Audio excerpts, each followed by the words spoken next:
for me, when it comes to loyalty, one of the things that I have learned to differentiate is if I believe organization is not doing well by me, is it the organization or is it my manager or is it somebody? We have to be able to make that distinction and to be able to not label the entire organization. This organization is not good. Now, I'm not saying that doesn't happen because cultures, there are some cultures, terrible, toxic workplace environment that have been allowed. It goes back to the leadership, something like that. But in the context of one-on-one relationships, I think the relationship and the loyalty of the manager to the employee or the other way goes a very, very long way in determining that. So we have to be able to see it in that context. Have you enjoyed listening to the IncrediPaul podcast? Are you looking for a way to support it? Or maybe you just want some swag? Check out the IncrediPaul store today. We have shirts, hoodies, sweatshirts, hats, stickers, and so much more. Go to IncrediPaul.org, IncrediPaul.org, and click on the store link. Or go to the link in my socials bio and click on the IncrediPaul shop. Looking forward to seeing your IncrediPaul look. Turn this up! Your professional development is one of the keys to your career success. When you combine your desire to grow with actionable steps, your journey to success becomes an incredible reality. Welcome to the IncrediPaul Podcast. And now, sharing his expertise, experience, and excellence with the world, here's your host, Paul Faronbi. Hi, I'm Paul Faronbi, and welcome to the IncrediPaul Podcast, where we learn how to become the most incredible versions of ourselves by learning from each other. Today, it's actually a collab. So we have the IncrediPaul Podcast, but we also have the Chris Podcast. So I have my dad, Sunny Faronbi, and my brother, Matthew Faronbi. How about you guys introduce yourselves? I just briefly said your names, but tell me more about yourselves. You go first. Okay, well, I'm Matthew Faronbi, like he said. I'm part of the Chris Podcast. I am an electrical engineer. I also do freelance videography, photography, creative stuff here and there as well. So, awesome. All right, I'm Sunny Faronbi, and I'm also an electrical engineer, although I have left engineering behind me for a while now. I do leadership development, coaching, speaking, but my background is engineering, project management. Awesome. So for those of you who've been listening or watching the IncrediPaul Podcast, you may have heard these voices before. So I think my dad was on episode 3, and my brother, he was on episode 8. So talked a little bit about emotional intelligence. If you haven't seen that episode, definitely go back and check it out. And then my brother Matthew talked about chasing his passion with electrical engineering and the photography stuff. So we want to do something a little bit different, get us all together. We all have our podcasts, and we're all engineers as well. So I'm chemical engineer. Both of you are double E's or electrical engineers. So I just diving in a little bit, like at what point did you decide to do other stuff besides engineering stuff, or were you already doing some of that stuff all along? I mean, you can go first. You're the one that's like no longer really doing engineering stuff. Yeah. So. Well, for me, it actually evolved over so many years. As an engineer, when I began to lead teams, maybe about 5-6 years into my career, when I began to lead teams of engineers, that's when I actually realized that I didn't have the skills to lead teams. I needed the appropriate skills to be a better leader of my team, to be able to influence, to be able to motivate people. So I began to think of that, and it wasn't until much later when I actually began to lead project teams that I realized I needed to begin to develop those leadership skills a little bit more. So after developing those skills, after those translated into successes in my career, I realized the importance of developing those skills. And that was when the idea occurred to me that a lot of engineers I work with, that I work around me, they needed those skills development also that I needed. I thought I saw I needed in myself. So that started the desire in me to begin to teach and coach based on my learnings, my experiences. So that was how that started, maybe about 15 or so years into my career. And I began to stoke that flame a little bit and began to look for leadership development opportunities, began to go for coaching opportunities, and then eventually went into becoming a certified coach. Awesome. So for what I'm hearing you say is really you discovered you had a gap. And with that, as you were closing that gap, you found something you're more passionate about and pursued it. Definitely, yeah. Awesome. How about you, Matthew? Yeah, I think for me, the creative and video and photo stuff came before engineering. Just because I remember growing up, we would always just like, I'd get you guys to like shoot short videos and short skits, and I'd always like take photos and stuff. But I always liked the technical side of like breaking things down and like being on the computer and just like fixing things up. Because I remember, multiple times where I'd like break my computer downloading or I had to fix just it. glitching stuff, and then I'd have to go to my dad and be like, my computer doesn't boot up anymore. Yeah, well, since you are saying that, let me interject here.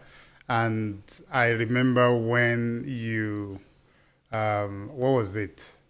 These were the days when hard drives are so, very small, maybe 50 megabytes, 120 megabytes. Like storage. Yeah, storage on the hard drive. And then Matthew will want, I don't know what you were storing on your computer hard drive that you had at home, but because you run out of space, then you compress them. So I remember one day he actually compressed the entire hard drive, and then it won't start up anymore. Yeah. And I was wondering, You compress the whole thing. you compress the whole thing. And then they can't read the operating system cannot read any of the files, so it couldn't. And it actually took me a while because I couldn't understand why until I actually had to open it up, take out the hard drive, and connect it externally to a different computer. That was when I realized that it was compressed. So we had to decompress everything. One massive .zip file. I never knew about Yeah, you probably didn't know that. Yeah. That was No, I remember that because it goes back to because I would always take lots of photos and videos, so my drive would fill up quickly. But I was like, I found out how to like compress stuff. You could like send it to compress or whatever. So I was like, I'll just compress my whole drive and save like lots of space. Are you a STEM student? Do you have questions about life after undergrad? Are you not sure what professional development really means? Or maybe you just want to meet some incredible people and ask questions to someone who's been in your shoes before. The IncrediPaul student community is for college students who want some help navigating through college, finding their way into grad school, a career, or even starting a business. We will meet once a month for an hour each time. You can reach out with questions at any time through a special group of people you know are serious about their growth as a student leading into a professional. Go to IncrediPaul.org/community to learn more about this. You can also go to my About page, IncrediPaul.org/about, to learn more about me. Join me in becoming the most incredible student you can be.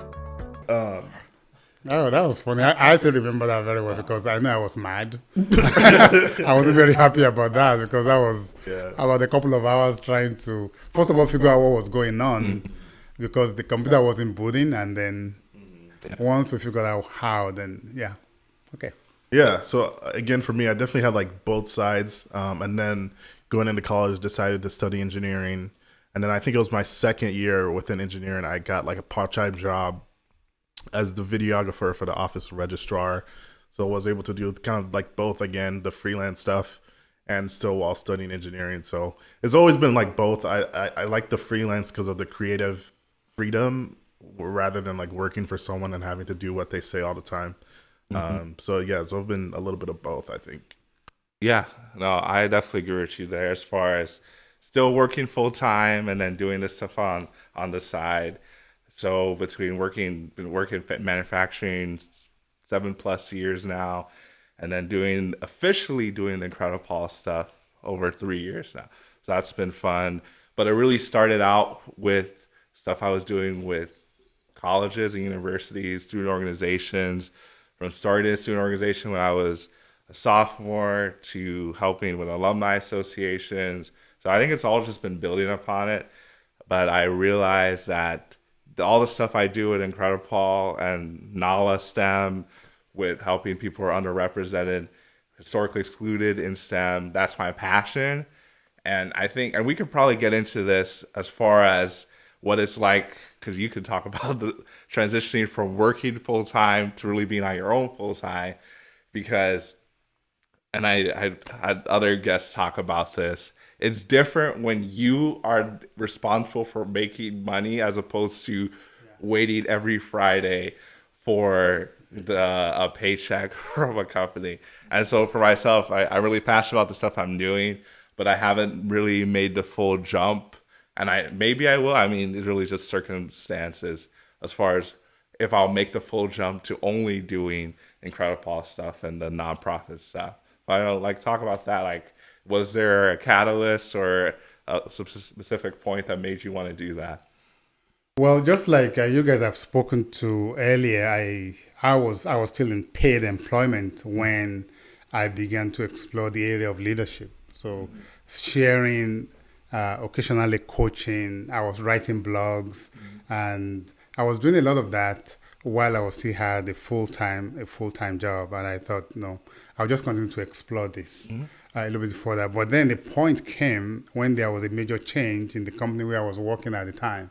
And as a Christian, I just prayed and I was thinking, is this the time? I've been have the impression in my spirit that this is, I need to do what I'm doing full time in terms of leadership, in the area of leadership development. And I think maybe I was afraid to make the jump. There was something in there that says, you get the comfort of the paycheck every 2 weeks. You don't want that to suddenly end. But then I continue to pray and I continue to get this impression that it's time. It's just time to go, whether the paycheck is coming in or not. Just time to go. And I had the opportunity of capitalizing on the change in the organization where I was working at the time. There was a change and I took the opportunity and left. And just began to now focus more on the first few months. I was focusing more on getting my certification with the John Maxwell team at the time, then the emotional intelligence certification, and getting a lot of things together. Also before then, because of my emotional intelligence coaching certification, I have been able to coalesce my experience with a lot of things I was learning in emotional intelligence into a 2-day course, a complete 2-day seminar that I think will be very, very powerful to STEM professionals and project managers, which was my tribe, the people I was working with most of the time. So I already had that developed. So once I finished the emotional intelligence certification, I began to reach out to organizations that has a lot of engineers and project managers. In the process, I got in touch with the PMI, Project Management Institute. Okay. I looked at the catalog of their trainings. It used to be called Seminars World. Okay. Now it's called PMI Training. And I saw that there is nothing about emotional intelligence in there. And according to the PMI triangle, the talent triangle, they call it, emotional intelligence is called out in the leadership side of the triangle, but there was no training that's actually addressing that. So I leveraged one of the relationships I've developed in PMI years ago to be able to reach out and find out. And I presented the proposal to PMI about this particular training. It was accepted and we're going strong. This is the 6th, 7th year of doing that with the PMI. So in a way, that's how the transition has been. And because of my involvement with PMI, I always get opportunities to speak at major conferences. I get invited. People who see me at PMI conferences either invite me to their chapter conferences, to their organizations to do training or to speak at their professional development day events and things like that. So that has been the kind of transition. Okay. Well, that's amazing. I think that really leads into this concept of networking, and I think we've all heard it said that it's not what you know, it's who you know. And like, I think firsthand you talk about it there as far as being connected with someone who is in the room making those decisions, and then also realizing there was a gap. I feel like a lot of people have ideas for businesses. For whatever reason, they're afraid to make the jump, and they feel like something's missing, but they think that someone else is going to do it. But you saw that gap, you had the connection, and then you went for it. So I think that's amazing. But Matthew, what about you as far as, I know you kind of talked about this, I know growing up we used to do the different movies at Agent Dan and all this, all that stuff. And I know you've been doing a lot of photography stuff, videography stuff, and I know you've been doing the podcast as well. I guess, is there anything between the stuff that you've been doing that you feel like knowing someone or networking has made an impact for you, either like directly any of the videography or photography stuff, or like in business or anything? Yeah, I think most of the projects or clients I have been either like friends or like extensions of that. It's usually not been people I just like completely don't know. So I think initially like friends I've made, even from like music, because I play guitar and stuff. I shot, I think it was last year, a couple times I shot like some concerts from like a friend of a friend who reached out. Okay. And then from there was able to make a connection from another friend of a friend too. Oh, wow. So I think it's always, especially for videography and photography, because you want to know the quality of that person's work, and sometimes reaching out to a stranger, you can see like what they put out, but knowing someone makes that connection even better. So it's definitely been like the connection there when finding clients and things like that. So makes sense. If I can add quickly to that, because we are talking about the importance of connections, building networks and relationships for anyone in any kind of business, whether it's you're an entrepreneur or you're working anywhere.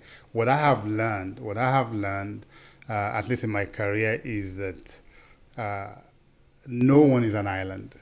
No one knows everything. And that's one of the reasons why personally, I don't know what you guys think, but personally, I don't want to use the word hate because that's a strong word, but I don't like the idea of a self-made man or a self-made person, because I do not believe there's anyone that is self-made. And my initial obvious argument is that you didn't make yourself. Somebody gave birth to you, first of all. That's one. Secondly, even if you develop a product, you developed a service, people need to buy into the service. People need to see the value in the product for them for you to be successful. So if people do not see the value in your service or in your product, guess what?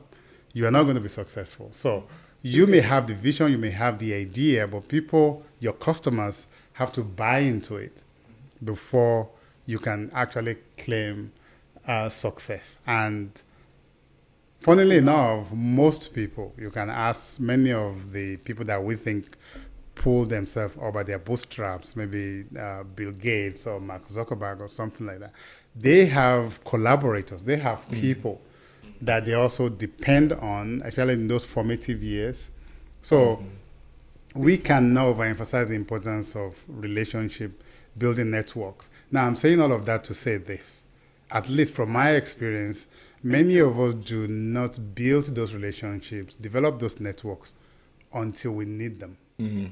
When we realize that we need them, that's when we now start to make an effort. But I have since learned, I'm sure you guys have too, that we need to make the effort to develop those relationships daily on an ongoing basis before you even know how you are going to need those relationships.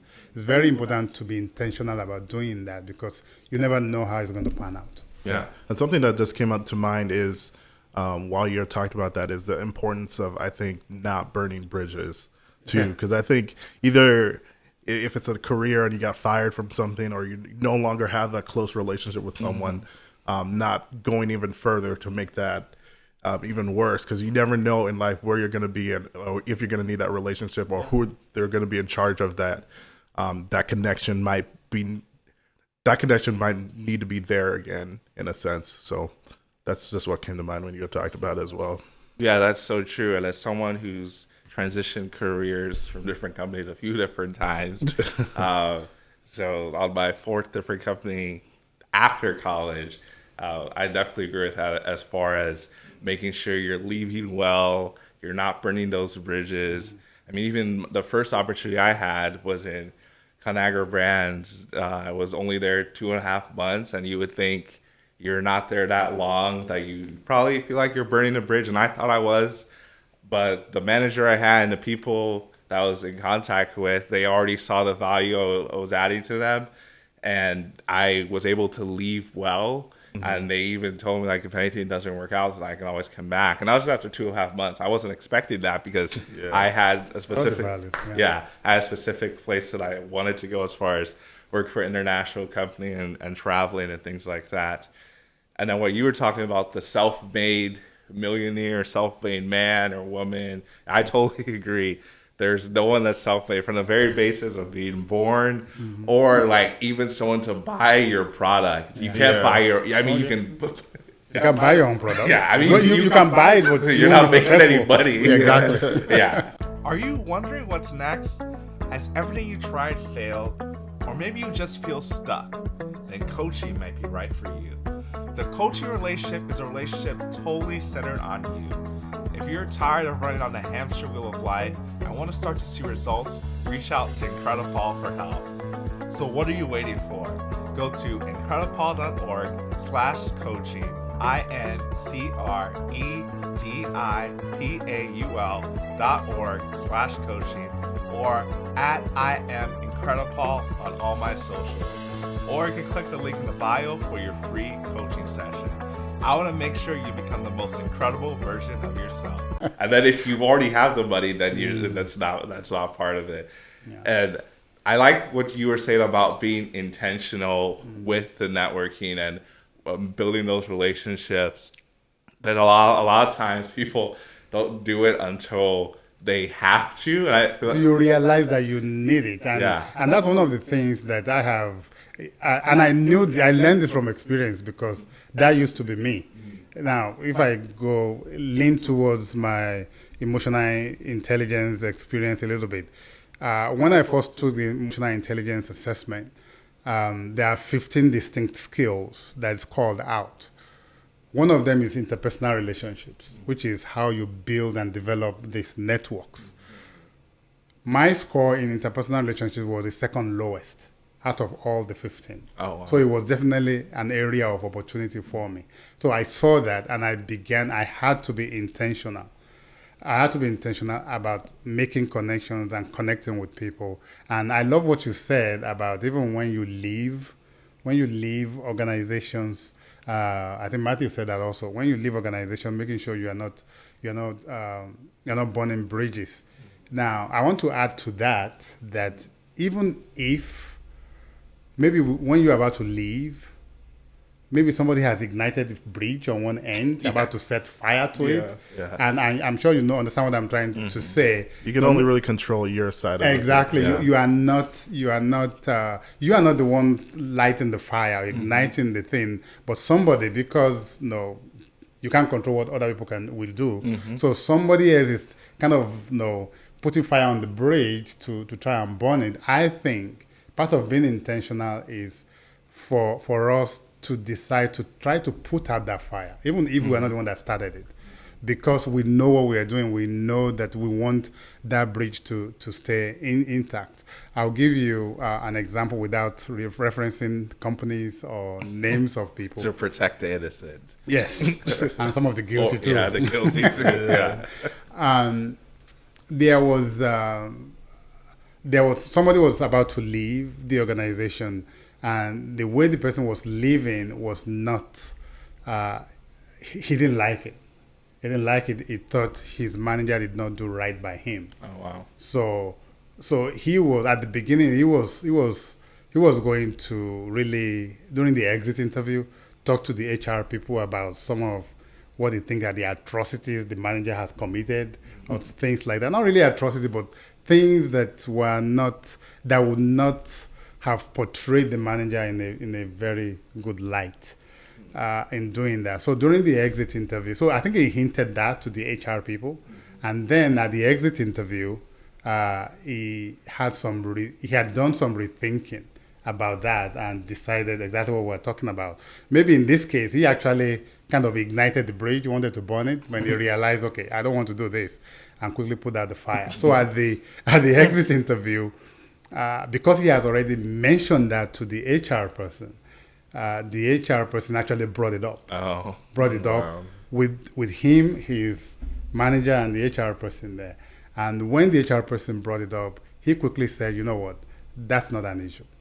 He said, that's not an issue. We don't need to discuss that anymore. So I'm saying that to say, even when we're the one that igniting the bridge to burn it, or somebody else is burning it, we can do some reflection and insight that will help us realize, no matter what, I may not be happy with what's going on, even if I'm exiting the company, but I still do not want to burn this bridge. Yeah. And we can do the best that we can. And I think that's the concept of grace, really, doing good for some bad things that could have been done to us, not paying them in kind, bad kind, but doing good instead. So yeah.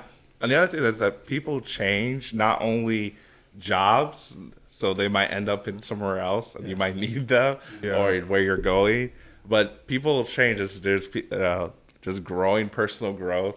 There's people, I know even you talk about from your story, that like just because someone is this way and it doesn't show good leadership skills or is showing all these negative characteristics, that doesn't mean they're always going to be that way. Yes, and when they do change and they see that you're showing them grace, they're going to be that much more thankful. And that can also be a trigger for them to start changing, because a lot of I always talk about, it's not about how you, not to react, but to respond, because you cannot control what other people are doing or saying. You can only control how you respond to it. And based on your response, it can soften someone that's coming at you really hard, or it can escalate. So. A soft answer turns away wrath. Yeah, that's very true. But another thing I want to hit on, because just from coaching different people through their careers and things, is there's this idea of the company loyalty, or doing what's best for the company, even if it's to the detriment of themselves. And so I have some thoughts on that, but I wanted to get your thoughts first as far as, do you believe in company loyalty, and what would you do if you were in a situation that the company wasn't doing the right thing for you? Oh, you want me to start? I definitely believe in company loyalty to an extent. I think at the same time, a business is a business, and usually they're going to do what's best for the business and not necessarily what's best for you. So on the other side, you need to take the initiative to do what's best for yourself in certain situations, and putting yourself above the company when it comes to certain choices and certain things, making sure you're doing what's best for you, and not necessarily, I know it's a balance, not necessarily what's best for the company all the time. And if it comes to maybe this company is not the right company for me to work for long term, making that choice. So I definitely think that ultimately the company is going to put themselves first. So you need to be intentional about putting yourself first in situations like that. So. Well, I think loyalty goes both ways. I think it's a kind of a two-way street. But having said that, though, to me personally, I believe the concept of loyalty actually comes out of character and integrity. I think that's it comes out of there. So the way I say, it doesn't matter how loyal or disloyal the company is. As an employee or somebody who works there, how do I want to respond to that? Because of who I am. So it's my character, it's my integrity that is at play here. And this is a very dicey thing to navigate sometimes. If you see organizations that are not loyal, and it depends on what we even call loyalty. What's loyal, what's not loyal. You have to define it. You know, like you were saying, Matthew, there's organization that exists to make money. And that's one of the things that most of us who work in organizations, we don't seem to get, that companies exist to be profitable. They exist to be profitable. So the fact that they are paying you every 2 weeks, no, they're not doing it out of the goodwill of their heart.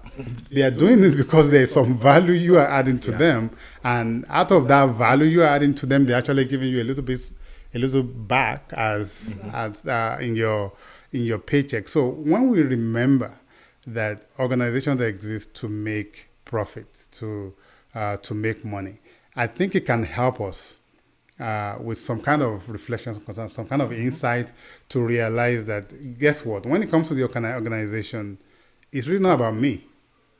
And we have to get to that level, that we have to see it from the perspective of the organization, that it's not about me. Yeah, most of us think it's about us, but it's really not about me, and be able to put yourself in their shoes. So for me, maybe as an entrepreneur, that experience has taught me some things, to be able to put myself in the shoes of the organization that says, okay, if I were the one calling the shots, if I were the one doing this, how would I approach it? Now, the problem is that organization is an entity, but it's a living, breathing entity, but it's not like a human being kind of. The humans that run the organization give that organization its identity. And sometimes, actually more often than not, the behaviors of leaders in the organization is what reflects in the company, in the organization. That's why they say people do not leave organizations; they leave their managers.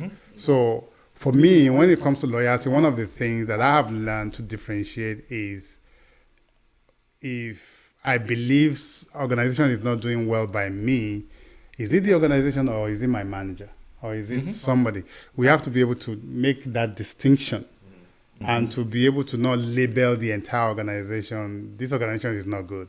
Now, I'm not saying that doesn't happen, because cultures, there are some cultures, terrible, toxic workplace environment that have been allowed. It goes back to the leadership, something like that. But in the context of one-on-one relationships, I think the relationship and the loyalty of the manager to the employee, or the other way, goes a very, very long way in determining that. So we have to be able to see it in that context. So that's why I said that loyalty goes both ways, and it also depends on how you define it. Yeah. No, that's good. You kind of stole some of my answers. Okay. That's but in short, no, I agree with both of you. In short, I do not believe in company loyalty for multiple reasons. I know you were talking as far as like companies are there for a business, and then the companies are also made of people. And so the way I see it is that I'm not there for the company itself.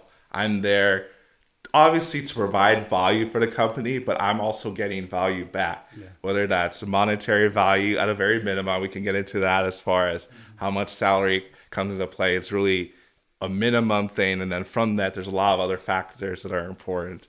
And then from there, it's like the manager, the experiences you're getting. So I think that goes directly from my path. I told you I was at the first company I was at for 2.5 months.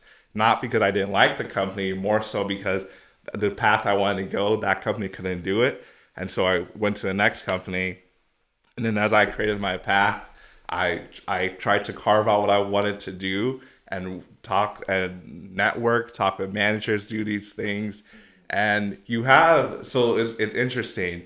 You can tell from company culture what they're like, as far as they talk about family values or integrity or putting safety, quality, all those things first. But then there are specific people within the company themselves that may not line up with those values. Exactly. And what I look at is, how does the company react when those people are there? Are they able to comfortably exist and no one says anything? Or are they uncomfortable and do they end up leaving? So like, just from past companies, there's been some that they say one thing, but as far as actually taking action to make sure those people are held accountable, nothing really gets done. And in other companies where there's people going above and beyond even what the company is doing and really working to develop you.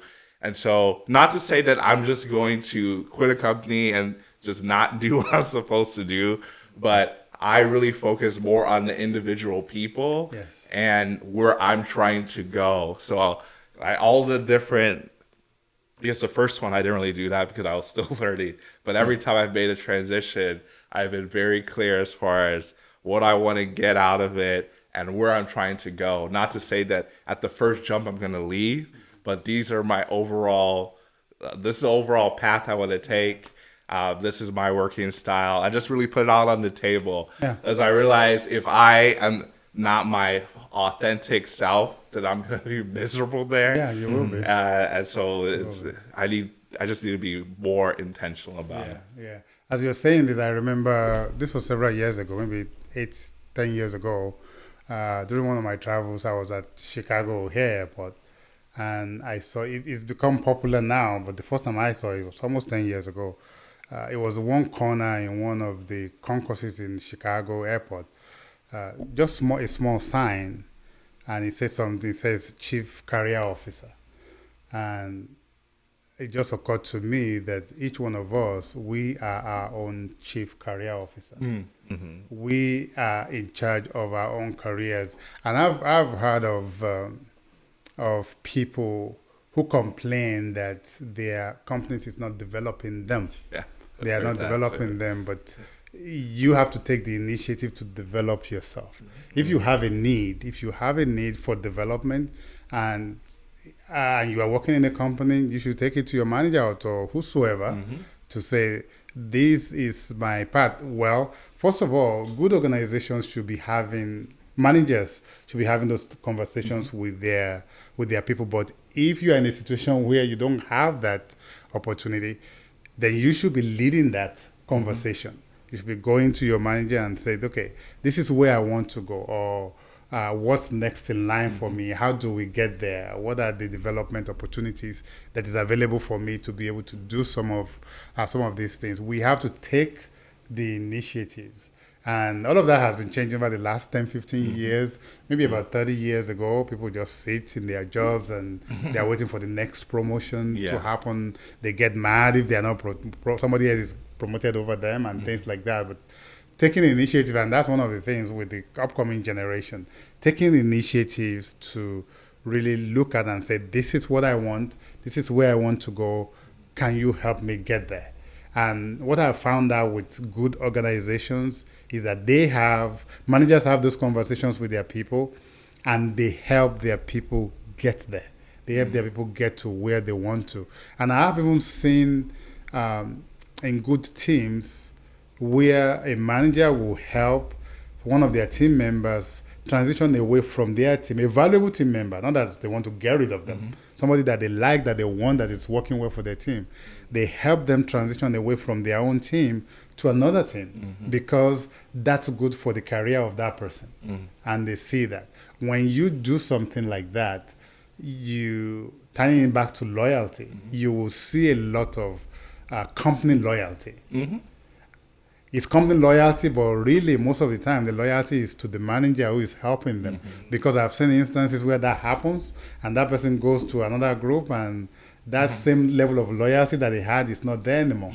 They become disillusioned and they are not happy with what's going on. So, and that's the reason why top leadership is very, very critical in making sure principles like that and concepts like that gets filtered down throughout the organization so that it's the same whichever group you find yourself. Yeah, well, that's good. As far as like having a good leader there that really keeps the group together and develops people, I have a story about that. When I was first with Purina, the first year I was there, as far as a manager coming in that really was focused on developing people. And actually, when I first came in, he told me, I don't expect you to be in this role more than 2 years, as far as what do you want to develop in, whether you're promoted within this kind of group or you go on to something else. So he was intentional. That was the first time I saw that in the interview process. Someone telling me Even about before you came in. Yeah, before I came in. And so I was already going to ask about that, but he was upfront with it. So I was already knew this is where I wanted to be. And so he was there for the first year plus into the next year. And then we transitioned. He transitioned to another role. He moved to another state. It was promotion for him, more development. And so someone else in the department now was over. There were two different people. One had one set of people and another had another set of people. And now when he left, they kind of restructured. And so a few of us started reporting to these other person. And so what we didn't realize was that how much that director or manager was doing, even though he wasn't directly managing everyone, he was really holding everything together. And so it started off little, but I think what kind of accelerated it was when COVID hit. And so everything went virtual, how it started to feel like a lot of micromanaging, not a lot of clarity, not a lot of trust. And so what ended up happening, to make a long story short, is that out of this group of 20 people, 5 people end up leaving within a 3-month span. Wow. Me being one of them, I was the only one that stayed with the company. The other 4 actually left the company. They had been with Farina for, I think, for the shortest of them, they had been there 5 years, up to like 9 years with the company. And so all of us lived within this more than time. You went to another group. Yeah, I went to another group. So I know that's what you mentioned as far as I understood the culture of Purina as something that didn't really allow for this, and had relationships other places with networking. And it was where I wanted to go anyway. So I was fortunate enough to move in that direction. Otherwise, I might have left too. So that just goes to show that when there's that change in leadership, and when you're not getting that development, and then having a catastrophic event like COVID happen, people not knowing how to manage through it, which I know, like my pastor talked about, there are a lot of pastors that quit during COVID, and there are a lot of leaders, there are a lot of CEOs that quit during COVID as well. It was a really tough leadership situation. So that is when you really see how rooted someone is as far as their leadership or their character. They don't have to model it until there's something bad that happens. Until pressure comes. When the pressure comes. Pressure brings out, and just to add to what you were saying, I've seen some managers who will say that is the pressure or is the circumstances that is making them behave in ways that maybe they didn't want to behave in, bring down something. But what I've learned is that, guess what? Whatever the way you react to pressure, that's already inside of you. Pressure brings it out. The analogy I use sometimes is that it's like an orange. It's an orange complaining that you squeeze me, I'm bringing out orange juice. It's your fault that I'm bringing out orange. No, it's not anybody's fault. Yes, that person applies the pressure, but the juice is already inside. So what's already inside of us is what comes out. The pressure just brings it out. If I do not like what's coming out of me when pressure comes, it's my responsibility to begin to work within myself to change what comes out. When the pressure comes, instead of blaming people who are applying the pressure, because whether we like it or not, the pressure will come. It's life. Pressure will come from any direction that you will find yourself. So I just wanted to throw that in. No, that's true. Only thing constant is change. And so just understanding DISC. So I know not everyone is as familiar with DISC, but it really talks about behaviors and what people are more inclined to, whether DISC is, D is more direct, I is more influence, S is steady, and C is conscientious. That was just the basis there. Conscientious is more like thoughtful and more analytical. And so recently had some training with our company on this. I've done it before, but this was just a reminder. And majority of the population are S's, so that's steady. So they don't like change. They want everything to stay the same. when change happens or something, they don't react well because they feel like they're out of control. And I think that's just something to be more intentional, is that we don't always realize that people, when you ask someone the question, do you like change? They, depending on how the context of it, more likely or not, they probably will tell you yes. But it's not that they don't like change. People don't like change that is not their own change or being forced to change. I think that's the unexpected. Yeah, maybe. Unexpected change. Yeah, and I think I think it's just people don't like when they're not in control. Yeah, I think it was a big part, but continue. That's just something. No, yeah, that's basically where I was going. Is when they lose that lack of control. So especially as leaders, like we were all going through the pandemic and COVID and all this stuff, that no one knew what was going on. And when people talk about listening to the science, like we as engineers and anyone who's in STEM, we understand the scientific model, the scientific method, that you're observing what happens, and then you can create theories or models from that. So a lot of people are saying, oh, things are changing every day. Well, that's just because we have no idea. We're just observing what's happening, and then based on what's happening, that is what science is. Yeah, that's all observation of what's happening. Yeah, but I think there's this whole concept that science is something magical that can predict something that no one knows. But I think that's how it was portrayed. I feel like I kind of got off on a tangent, but really just being mindful. And I always talk about developing resilience is understanding that change is inevitable, rejection is inevitable. And then I also heard this concept about rejection is redirection. As far as I know, for us as people of faith, that when things happen that we didn't want to happen, that oftentimes we know that that's protection from God, either that that wasn't going to work out long term, or maybe we weren't ready for it, so that we would be in there and then something would happen, and maybe there's just more work that we have to be doing internally. Yeah.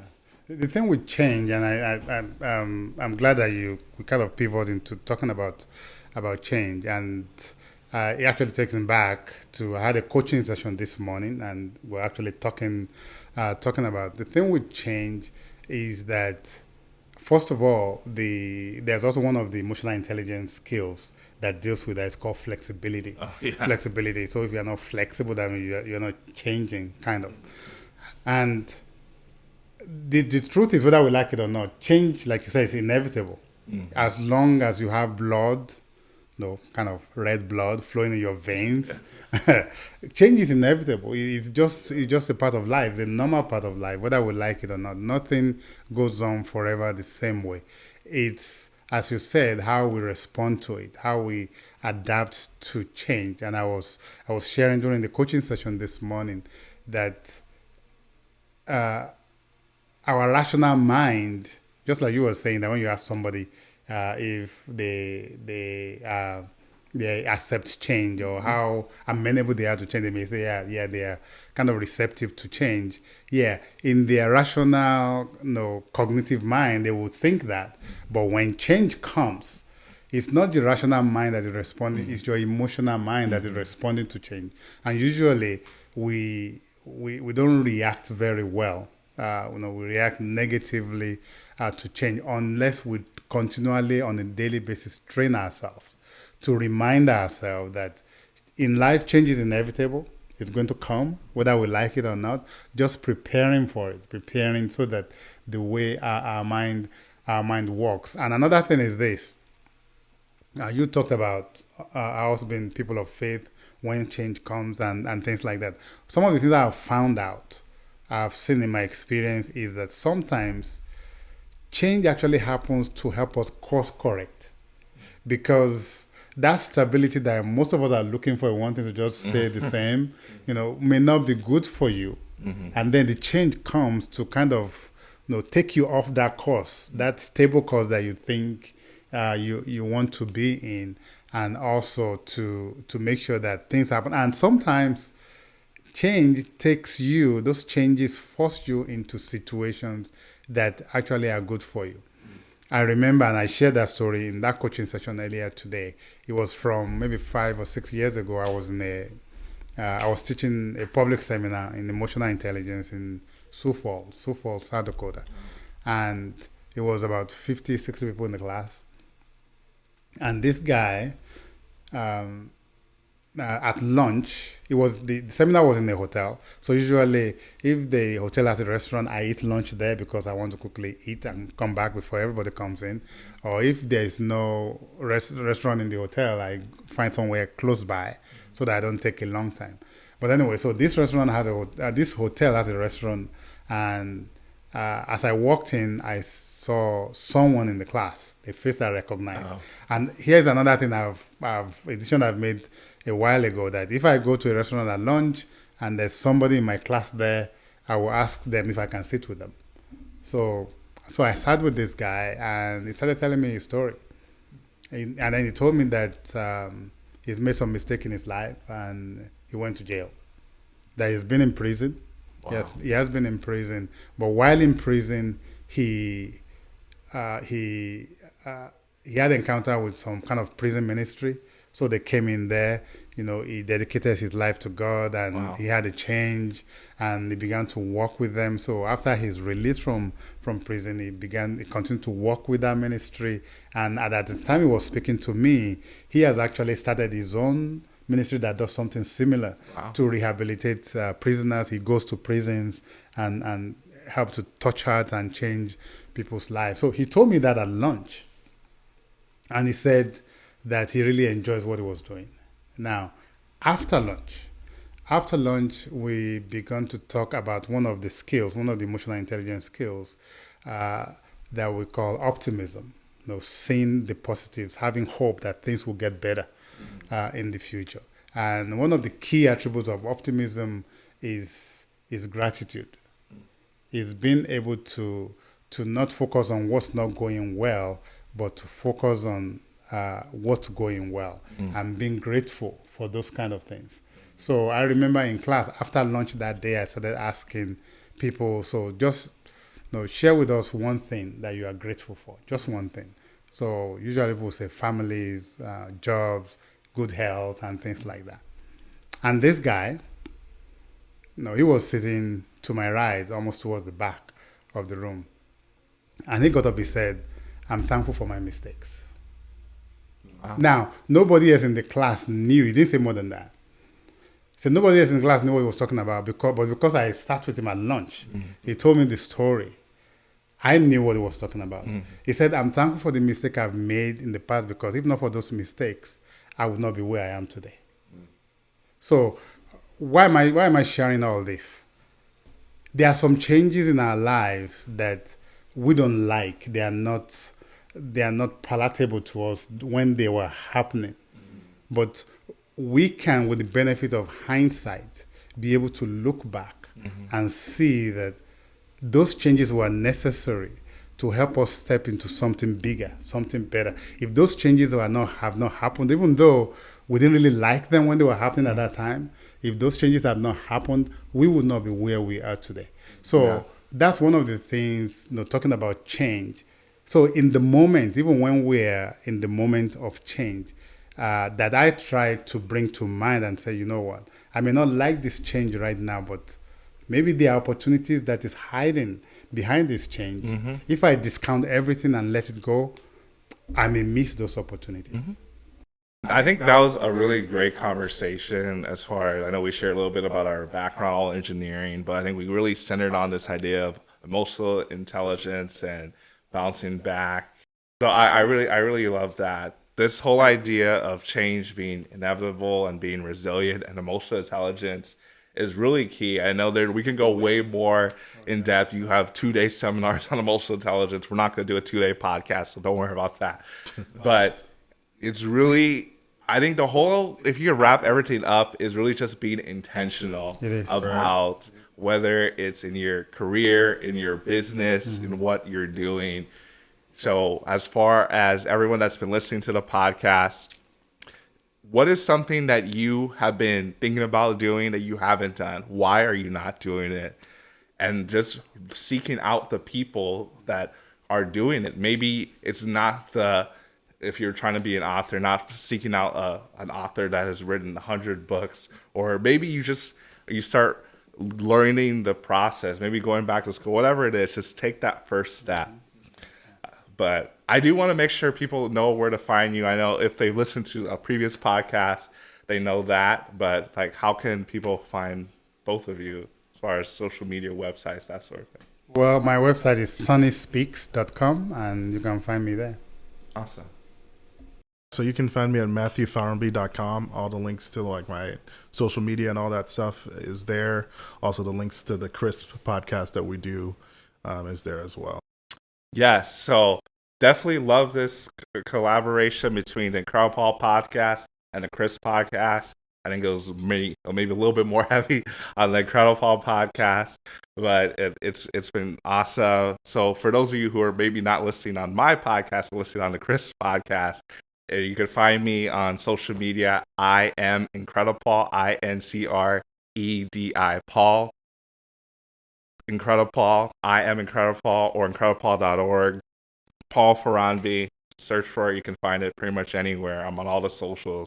Twitter, TikTok, YouTube, Instagram, not Facebook. That's the only place you won't find me. LinkedIn as well. But for whether you're listening to this on the IncrediPaul podcast or the Crisp podcast, it's been really fun having this conversation.